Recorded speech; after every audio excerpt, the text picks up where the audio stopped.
If Disney were to do another reboot of a movie franchise, which is extremely likely because that's all they seem to do at this point, I'd love to see them bring back the Tinkerbell movies. Those movies were a very formative moment in my childhood, and something about them just evokes love and whimsy into my soul. I wouldn't really call what I'm doing a redesign because I love all their designs so much already. This is more of like if I was in charge of designing them, what would I do? Like a reimagining. Fair warning, there will be spoilers, but I'm assuming if you haven't seen the movies already, you don't care because like they came out 10 years ago. With all that out the way, let's get into. For her design, I literally just redrew her but changed up her body type because in one of the very old Tinkerbell books, they described her as being embonpoint, which basically means thick in French. I also gave her a pouch because I wanted to give more indication that she's a Tinker because that is not a read from her design at all. But when they first made Tinkerbell, that wasn't planned, so I can't completely blame them, but still. I also gave her some shorts because, like, why the hell not? I just thought that it would suit her and it adds more to her design. As I've said before, I usually hate most protagonists because they usually give them that everyman personality where they're always nice, they're always, doing good, blah, blah, blah. But they actually gave Tinkerbell flaws, which, makes her a lot of fun to watch. I think if the original Peter Pan movies didn't exist, I don't think she would have been as good, so I guess we have that to thank. Even though that movie is not the best for various reasons. The only movie I would say I disliked her in was the one where she broke the step and needed to wish for a new one. I don't totally hate that movie, she just kind of annoyed me in it. The first movie is literally so messed up to me because Tinkerbells are literally the backbone of society, and for some reason they're treated like trash. Even in Pixie Hollow, the working class has to be exploited. Sad to see. If I was Tinkerbell, I would crash out too because, like, we don't even get the same rights as the other fairies, and I don't get any special abilities except that I can build shit. Like, they're basically just carpenters. No hate to carpenters though. I've seen every single Juno post without fail, and Man's Best Friend is my most listened to album, so yeah.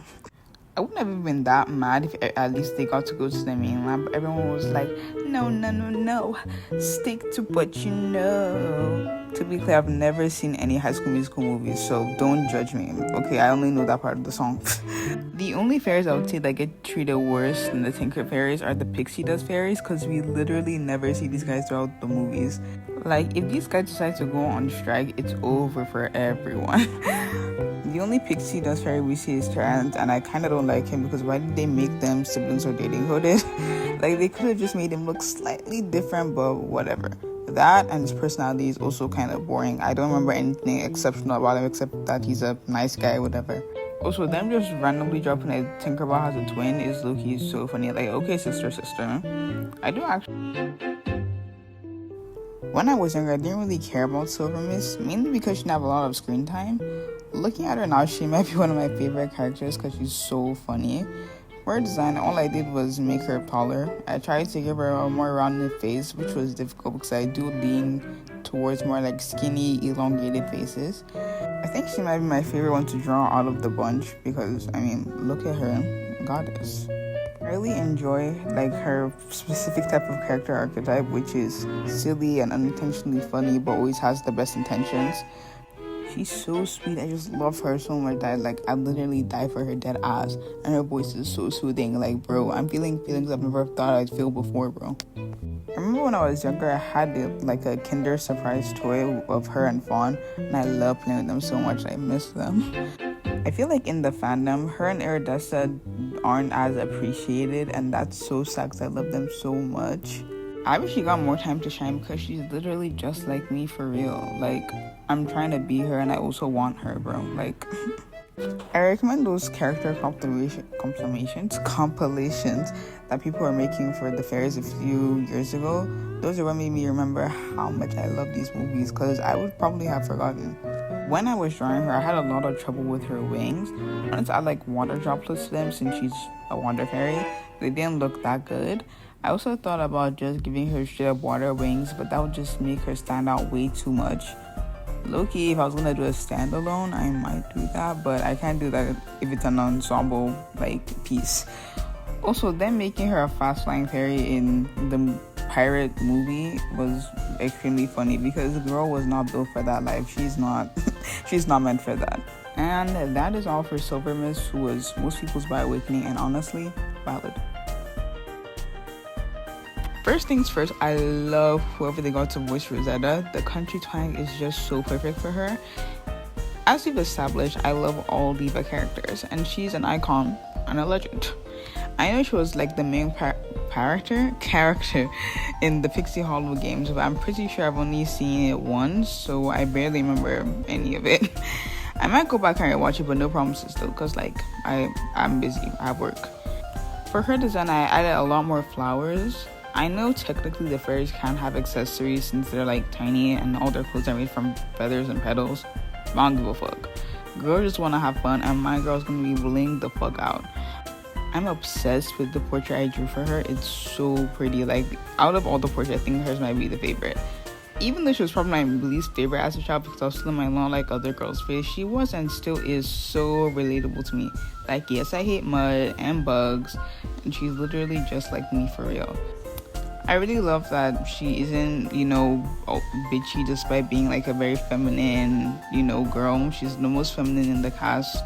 I know I've talked about this before, but just like, it's really, really, really annoying when they make the ultra femme pretty girl like the bitchy or like petty or characters. Like, it's so cliche and it's so boring. Like, can we give femme girls depth? Can we not put girls in a box? We also love to see a diva be great at her job and avoid getting messy, like, period.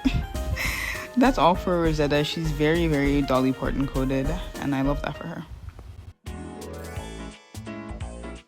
I feel like out of all the fairies, Iridesca is the least talked about, which is a shame because I said this for every single one of the fairies, but they're all just like me for real. Like, they made them so relatable.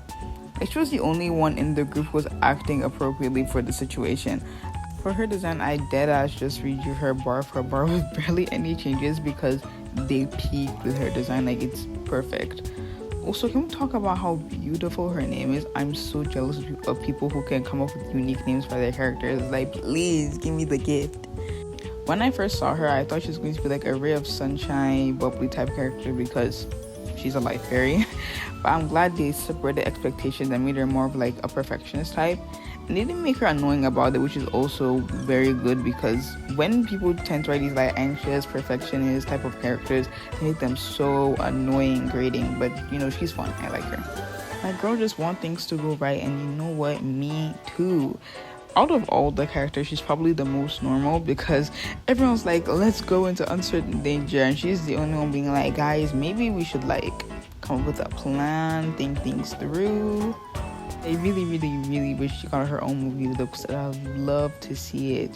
And like, maybe she would have a storyline like, oh, she needs to like overcome her perfectionist tendencies and needs to realize that, hey, it's okay, things go wrong. That's just life. I'm also realizing as I'm writing this script that her hair is supposed to be micro braided, which is so annoying that I didn't notice. If I ever redraw these characters, which I probably will because I just do everything over and over and over again because that's what I like, I'll probably, I will put the micro braids back. Also really enjoyed her dynamic with Silver Mist. They bounce off each other perfectly. Even if they gave them like a joint movie, I would watch it. Like, I just want more content. And that's all I have to say about Iridesca. She turned out so cute. It's like, I just want to squeeze her. Every group of girls needs a resident mean girl, and that would be Vidya. To be honest, I don't really like any of her outfits, and especially like her main one, but I didn't have any ideas for new ones. I just redrew her outfit because I didn't know what to give her, because I still wanted to incorporate like the feathers and the leaves of her original deck. I like the concept, but it's not how it was executed, but I didn't really have any ideas, so I was like, let me be lazy. When I did these designs, like I don't know if it was like a year ago or a few months ago, I don't remember when I do anything at this point, but I did the design for them and I changed Vidya's outfit, but I can't remember what outfit I gave her. So if you guys want to see, you can go to my Instagram and find it, but like, I'm too lazy to scroll. I think when I was younger, I low-key shipped Vidya and Tink together, but this was before I knew that girls could date each other, so I don't know how I shipped them. I guess their shippability was just too much for me to ignore. Maybe it was just me projecting myself onto Tink, because low-key, Vidya is extremely hot. Like, I'm not even gonna pretend. She's basically just Jade West, but very and better. If I was Vidya, I low-key wouldn't like Tinkerbell either, because the girl was just born and is already causing problems. The Great Fairy Rescue has to be hands down my favorite movie in the whole franchise. It's so, I don't know what it did to me, but I'm obsessed with that movie. First off, the song slap, Go Stream, How to Believe, and it also, I don't know why it specifically stuck with me. I don't know. I just always remember that movie, and I rewatched it so many times when I was a child. I love a redemption arc, and I feel like hers was done really well. Like, she got herself captured just to save Tink, and I was like, oh my god. I mean, she was the one who got her chapter originally, but Tink was also the one who got them into that mess in the first place, so can we really even blame Vidya? She was Tink's number one hater, but for some reason, never seems to get away from her. I call it fate, guys. Oh my god, I'm low-key being so cringe right now, but you know what, who cares? Be cringe and be free. At the end of the movie, when they had like a tea party together with the human, I can't remember what the human girl's name is. I think it's Alice. I don't quote me on that. I can't remember what her name is. But when they had the tea party, I was giggling and kicking my feet. I was like, oh my god, it's their first date, guys. Like, just you don't get it. Okay, I'm a shipper at heart. I do like the fact that after they redeemed her, she still stayed true to who she was. I've seen so many times where they'll just remove a character's edge and completely change them, because I just believe only overly nice people can be protagonists. Yes, I do love mean women, and no, I'll not be getting help anytime soon. Thank you. I think Fawn was many people's favorite character, and to be honest, she was probably my favorite character when I was a kid too. I changed her design the most because even though I do like her original design, I had a particular vision for her in my mind. For the kind of person she is, I didn't think she should be wearing like a dress or a skirt, so I gave her some shorts and like a tunic kind of thing. Also gave her some boots because none of the other girls are wearing boots except for Vidya, but hers are like short boots, so I wanted to have some more variety in like footwear. Originally, I was going to make her a lot more masculine, but I decided against it because I didn't want to make the outdoorsy and sporty one, you know, the masculine one. Hell, if I choose to make any character, you know, masculine or, you know, trans mask or anything like that, it'd probably be Vidya because I love her Butch energy, but low-key, she would fit, like, you know, the Stone Butch vibe. I low-key still headcanon her as being trans mask, and I might explore that when I decide to do this again, but that's for another time. I had the easiest time coming up with a pattern for her wings because I already knew what I wanted them to look like, which is autumn leaves. They redesigned her for the Never Beast movie. I didn't hate it, but I definitely prefer her older design, especially with her braid. The Never Beast movie may be my second favorite movie in the lineup. I cried for, I think if you show me that movie again, I will still cry because it's so, I don't know, it's so sad. I only remember like the particular scene where she's like leaving the Never Beast and, you know, it's going back to sleep. That made me so sad. I would say now Fawn is probably my least favorite character, not because like she's bad or anything, because I love every single one of the characters in this series. I just like the other characters like archetypes better than hers. I was kind of dreading designing her, but she actually was very fun for me to draw. I really wish we could have gotten more movies out of this franchise because there are so many possibilities. Who was your favorite character? I'd like to hear everyone's opinions because it's honestly extremely hard for me to pick a favorite. I like them all for various reasons because they're all just so well-rounded. If you have any suggestions for future videos I could do, I'd love to hear them. Follow me on my Instagram or Tumblr to see the art in this video in better quality and to see all my other art. And with that, I'll catch you all in the next one. Bye!